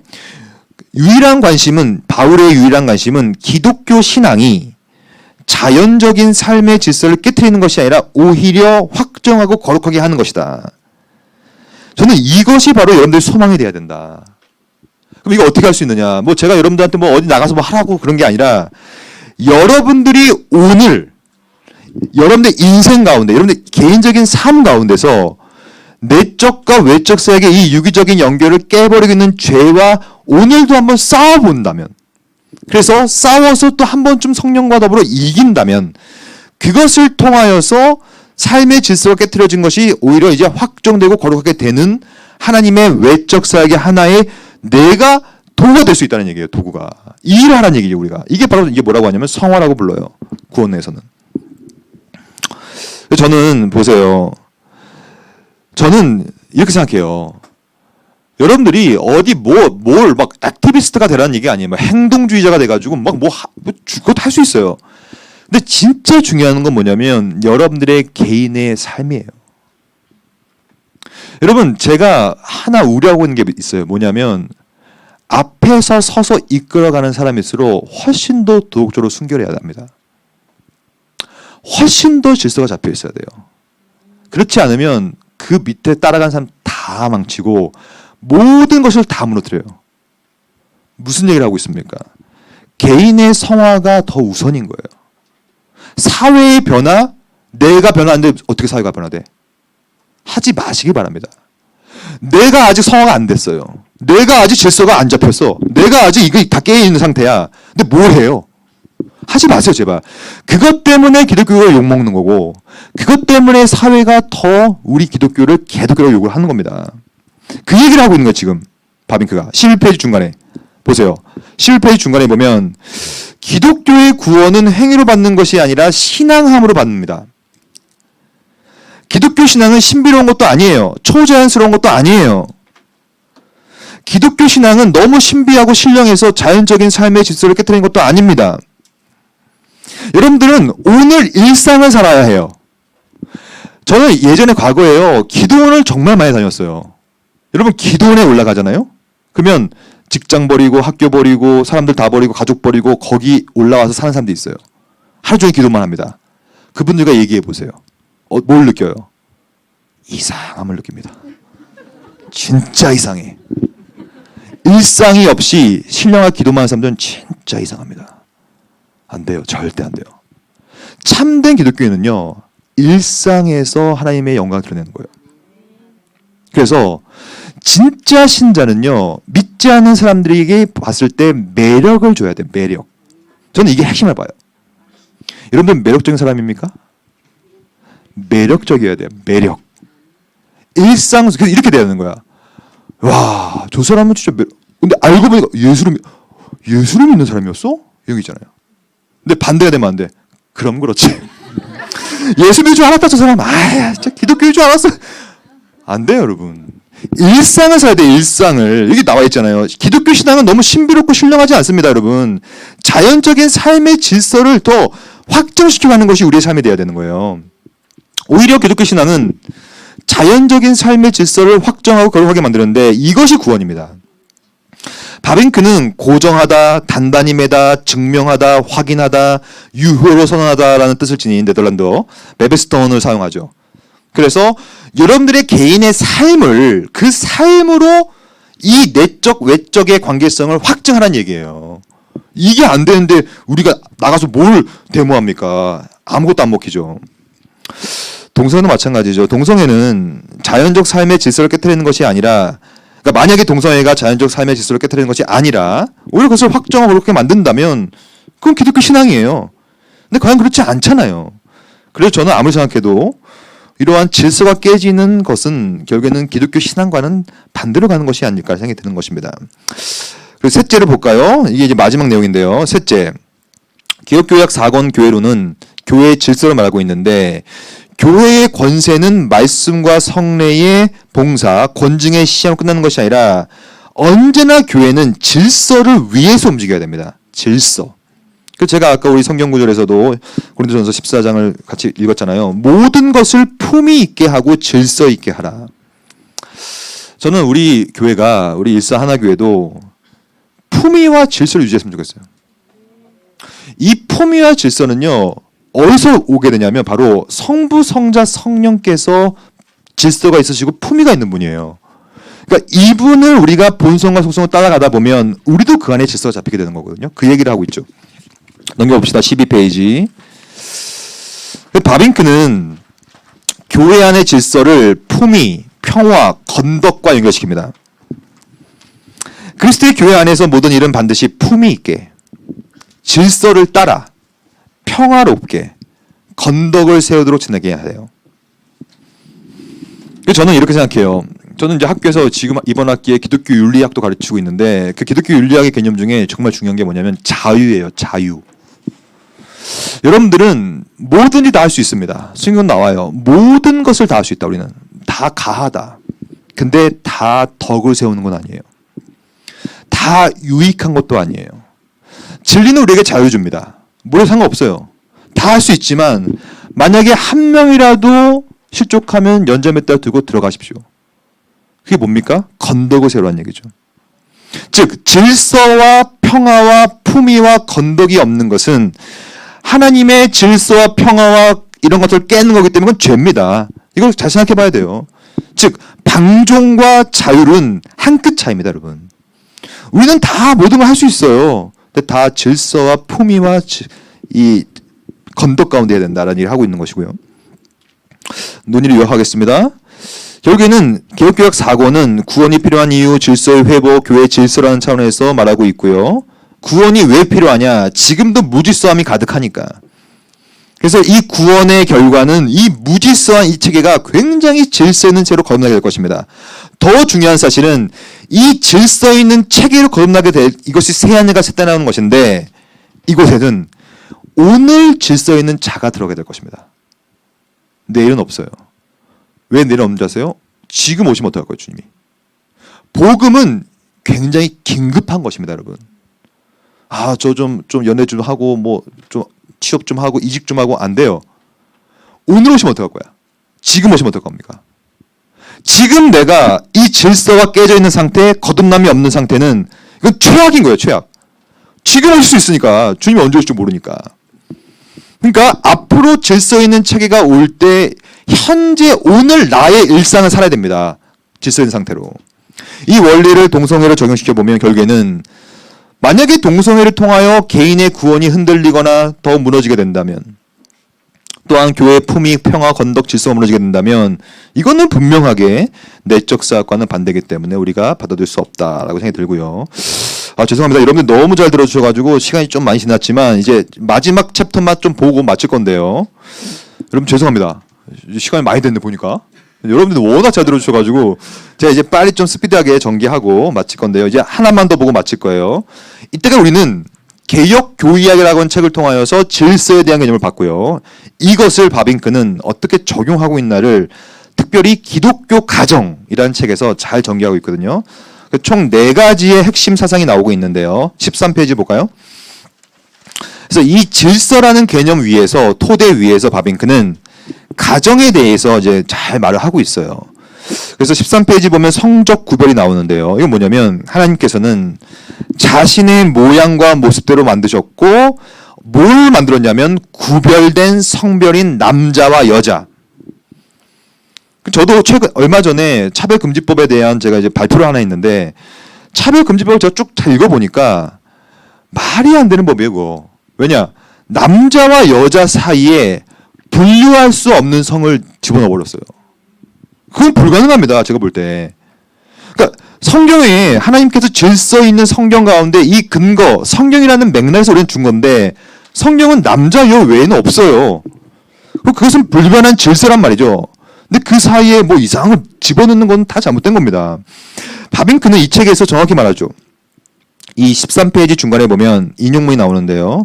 단순히 남자와 여자 둘 중 한 사람이 아니라 둘 다 다른 사람과 분리된 한 사람이 아니라 남자, 여자 모두 상호 관계성 가운데서 각각 남자, 여자만의 방식으로 정되었고 그러니까 중간선은 없습니다, 여러분.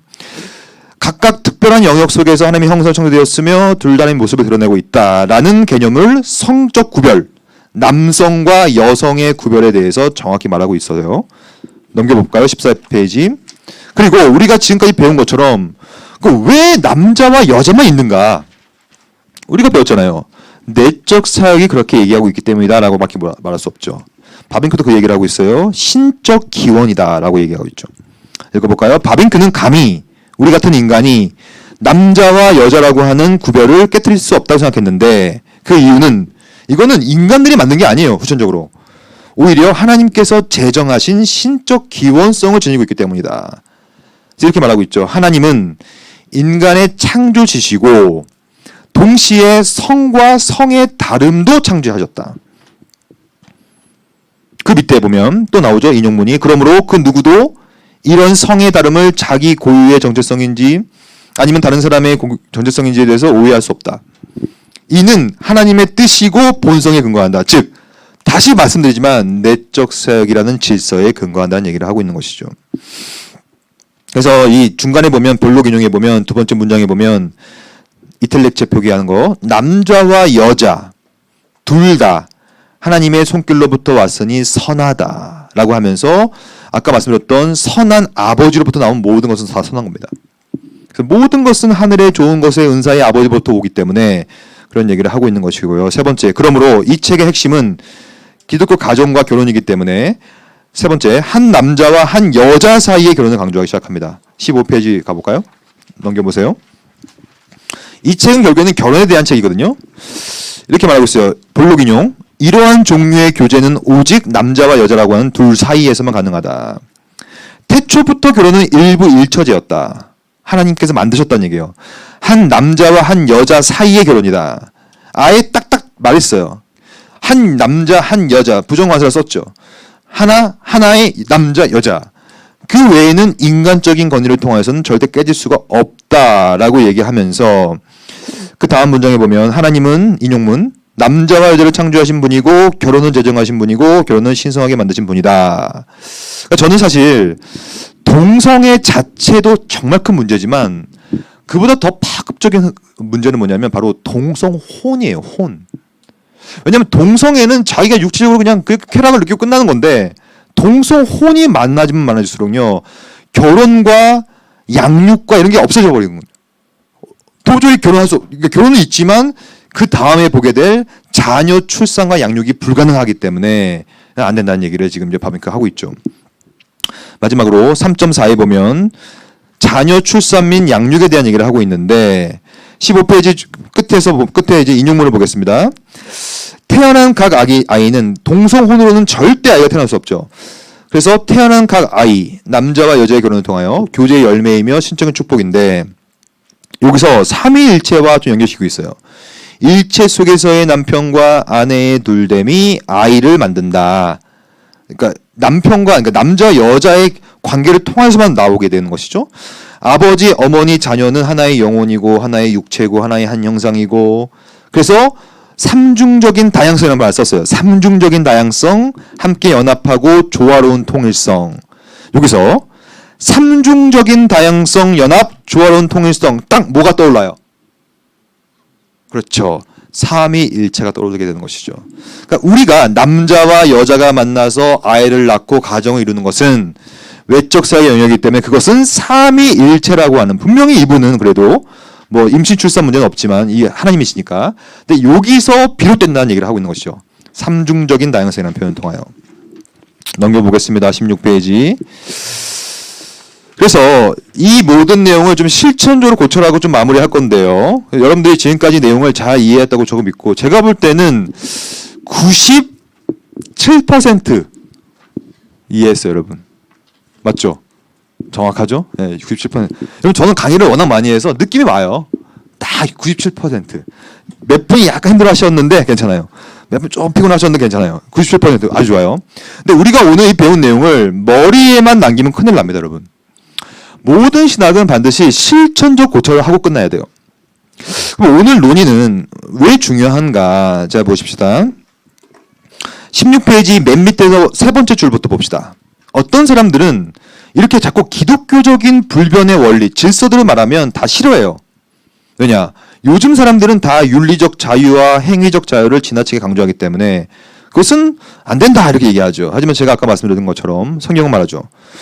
모든 것이 가하나 모든 것이 유익한 것은 아니요.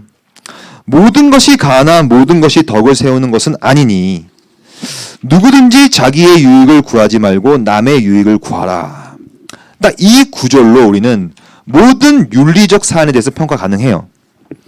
만약에 동성애라는 것을 하면 그것이 나의 유익이 되고 남의 유익이 되고 덕이 되고 하면 열심히 해도 됩니다. 이 성경이 말하는 바예요. 유익이 되고 남의 유익이 되면 열심히 해도 돼요.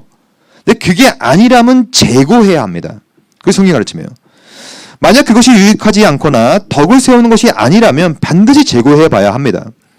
게다가 만약 동성애가 남의 유익보다 자기의 유익을 위해 존재한다면 그 존재성의 건전함도 반드시 제고해 봐야 되겠죠. 결국에는 질서라는 것은 무질서에 반하는 신적 원리예요. 확고부도한 피조세계의 질서죠. 하나님의 통일성이 투영된 도덕적 질서입니다. 그러니까 이 질서를 어떻게 잡아야 될 것이 여러분과 저의 사명이고 이것을 위하여 남한테 뭘 말할 것이 아니라 제가 마지막 요 문단이 핵심이에요.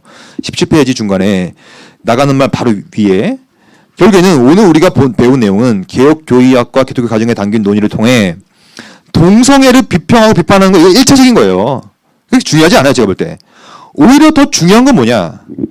더 확장적인 일인데 질서에 대한 바른 관점, 기독교적인 성별 의식, 결혼에 대한 의식, 가정에 대한 의식을 제대로 탑재하는 것. 그래서 다른 사람들이 아닌 그리스도인들, 여러분들 말이에요, 여러분들. 여러분들이 먼저 더 유의미하고 더 거룩하고 더 구별된 삶을 살아가는 것. 그것을 가정과 여러분들의 삶 속에서 살아내는 것을 만방에 비치게 되는 것. 사실 이게 없는 한, 이러한 선제적 모습이 없는 한 오늘 우리가 지금 하고 있는 것은 다 무의미합니다, 여러분. 이게 무슨 의미가 있어요, 이게? 그냥 울리는 꽹과리에 불과하죠. 아무런 영향력이 없어요. 여러분, 경건함이라는 것은 능력이에요, 능력. 능력은 뭡니까? 영향력입니다. 저는 여러분들을 꼭 이렇게 되었으면 좋겠어요. 여러분들은 영향력이 있어야 돼요. 왜 그러냐면 지금 여기 보니까 조명이 많잖아요. 이 조명이 있으니까 지금 이렇게 뭐 조명이 보이지만 이게 불이 다 꺼져봐요. 여기도 지층이라 꺼지면 싹 안 보일 것 같은데 꺼매질 거 아닙니까? 그러면요, 빛이 아주 작은 휴대폰 빛이라도 비춰지면요, 그게 엄청난 영향력이 생겨요. 바로 이거예요. 저는 오늘 이 논문을 통하여 뭘 말하고 싶냐면, 뭐 이거 뭐 비판 다 중요한데 바로 내 안에 무질서가 없는가를 보려고 하는 거예요. 그 무질서가 있는 것은 어둠이고 내 안에 신적인 질서가 들어온다면 그건 빛이기 때문에 그 빛은 이 무질서한 세계 가운데 내가 있을 때 반드시 영향력이 행사됩니다. 이 영향력을 여러분들이 잘 발현하시고요. 나가는 말 읽고 마칠 건데요. 나가는 말 보면 이 중간에 이제 인용문이 있죠. 이렇게 말하고 있어요. 죄와 하나님의 저주로 말미암아 원래 조화 아래 조화 배후에 우리를 혼동시키고 더럽게 하는 무질서한 혼란스러운 것, 마귀적인 것이 늘 존재한다. 지금도 이런 것이 존재합니다. 죄가 있으니까 늘 마귀적인 것이 존재하죠. 그럴 때 우리는 어떻게 해야 될 것이냐를 바빙크는 정확히 얘기하고 있고요. 18페이지 마지막 넘겨볼까요? 결국에는 여러분과 저는 뭘 해야 되냐면 위에서 네 번째 줄부터 질서에 대한 근본 원리를 파악해야 한다라는 얘기고요. 그래서 그 질서의 흐름이 먼저 내 개인 그리고 가정으로 흘러 들어가야 됩니다. 이 두 가지를 기독교 가정이라는 책에서 하고 있는 것이고요. 그래서 마지막으로 우리가 맨 밑에를 볼까요? 맨 밑에 문단 제가 한번 읽어볼까요? 창조 원리와 창조 질서는 그러므로 시대를 타지 않아요. 왜냐하면 이 창조 원리와 창조 질서는 시대와 공간을 초월합니다. 항구불변하게 존재하는 진리이기 때문에 바로 이 지점이 바빙크가 자신의 책을 통하여 줄곧 말했던 바고, 동성애와 무질서와 이 죄악된 이 세상을 바라보는 우리도 용기를 가지고 마땅히 견지해야 할 내용이라고 저는 생각합니다. 그래서 저는 여러분들이 마지막 한 말씀 드리고 싶은데, 오늘 우리가 좀 이렇게 어려운 것도 배우고 했는데 이 지식이 머리만 남으면 큰일 나요. 오늘 여러분들 뭔가를 깨달았다면 이게 이 지식이 여러분들 감정을 건드려야 됩니다. 그래서 지정의라고 하는 이 삼중의 개념이 여러분들 가운데도 편만해져서 아는 대로 여러분들이 잘 알게 되면요, 어떻게 되냐면 하나님을 사랑하게 돼요. 하나님을 사랑하고 싶은 마음이 생기게 되고 이 사랑하는 마음이 나에게 의지를 줍니다. 그래서 사랑을 하면요 다 가만히 있을 수 없거든요. 말로만 하는 거 다 거짓 사랑인 거 아시죠? 사랑은 명사가 아니거든요. 동사거든요. 그래서 의지를 갖게 되어서 이제 오늘 배운 내용대로 살아내는 거예요. 중요한 거는 살아내는 겁니다. 그래서 오늘도 죄와 싸우시고 객관과 주관의 씨름 가운데서 이기는 습관을 가지셔서 여러분들 삶이 무질서한 삶이 아니라 질서 있는 삶으로 그렇게 살아내시는 저와 여러분 되기를 소망합니다. 기도하겠습니다.